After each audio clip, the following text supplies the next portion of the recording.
God is on our side, we can commit any crime. We're absolved individually from that crime by believing that we have a higher sanction.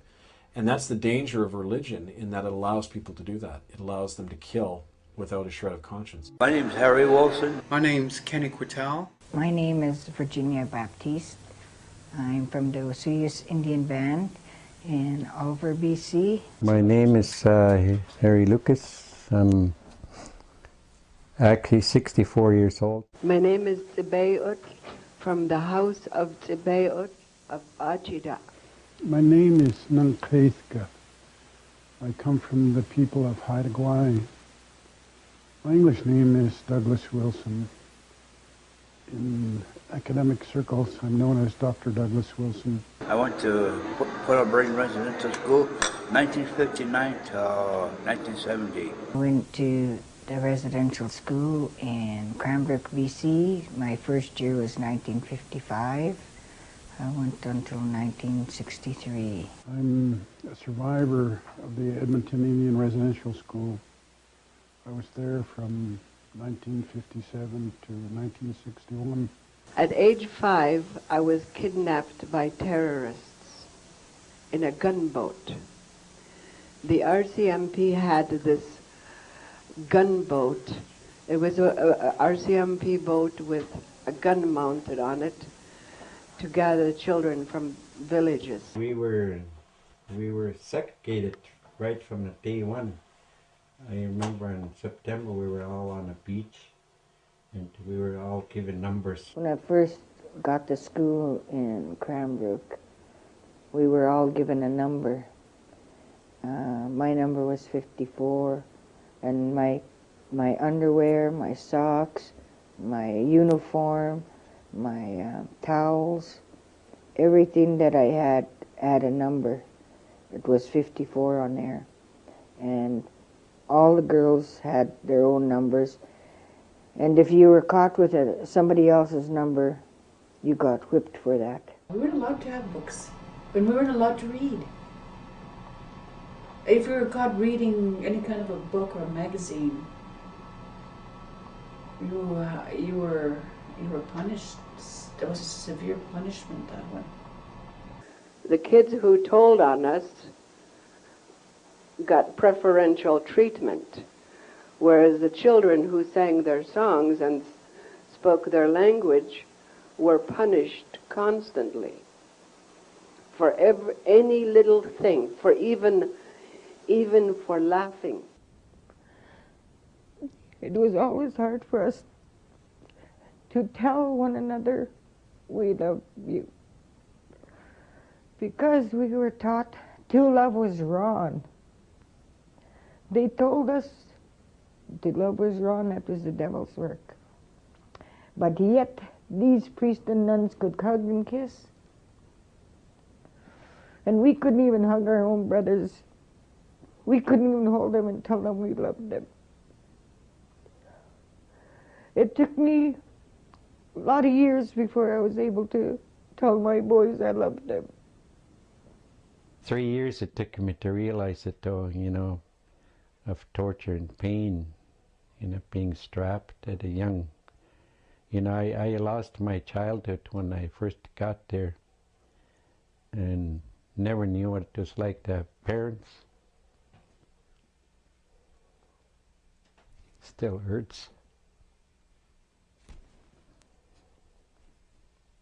Sorry about that. It's all right, you don't have to apologize. But I never knew my mother, and still don't today.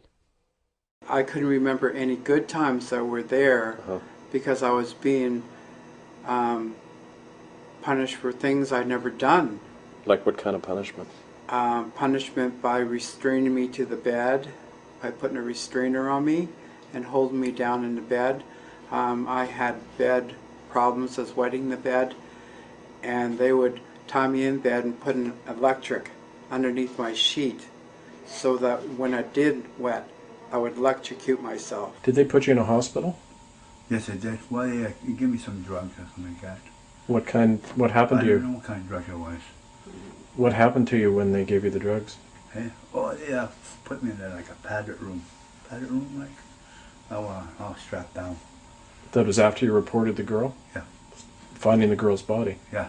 I'd seen them burn hands of kids when they're 3 years old and 5, with a little spike in their hand and like that, like a shock thing. Electric shock? Yeah. Device? Why did they shock the kids? Because the kids wouldn't listen to the Catholic priest.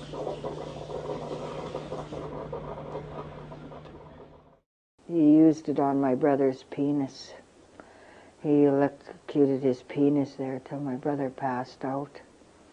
And he was laughing, brother. My brother said he was laughing while he was doing it. We'd like to see him in pain, I guess. And in the police force, I was involved in a few investigations regarding victims in residential school, where one particular individual had went home in the summer and learned how to speak his own language, and his dad had taught him how to carve. When he went back to school, he continued doing this, speaking his own language and carving. And the teacher caught him and took his knife away and broke his carving up. And he took a pencil and he drove it right through his hand. And you still see the scar where he drove the pencil right through his hand. Then there was other times where they put us in a tub, and then they had a bucket of snakes, you know, them black and yellow snakes. And they'd throw that in the tub while we're having a bath. And the snakes they can't stand that hot water. They try to crawl all over our bodies, trying to get away from that hot water. And they'd all just curl up because they die immediately. And that was some of the horrifying things that they'd done to us to discipline us to keep quiet.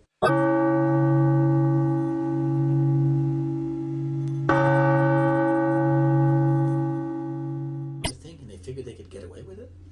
Oh yeah, of course Why they did could they get figure away they with could it. get away with Because they were the law. The church and the government were and still are the law. Churches are exempt from prosecution for these things, clearly. For almost 10 years, the knowledge of these things have been out in the press. The courts have refused to prosecute the churches over these crimes. Time and again, judges have said this issue of genocide is not going to be addressed in this court. They restricted it issues like, well, the children suffered a loss in education, or you know, they were hit sometimes, but they've refused systematically to address the issue of murder and genocide. We know that in just the residential schools, the official death rate given by the government themselves was 50%. And if they took they claim 100,000 children went through the schools, but that's conservative because they would often grab children in whole areas, not just the 7-year-olds and up, which they had to do under the law, but 3, 4, 5-year-old kids were common in the residential schools. So if you double their number, you're probably talking 250,000 children went through the residential schools. Half of them who died, 100,000 children alone just in the residential schools. When you look at the whole history of the Indian reserves, and it's got to be in the millions.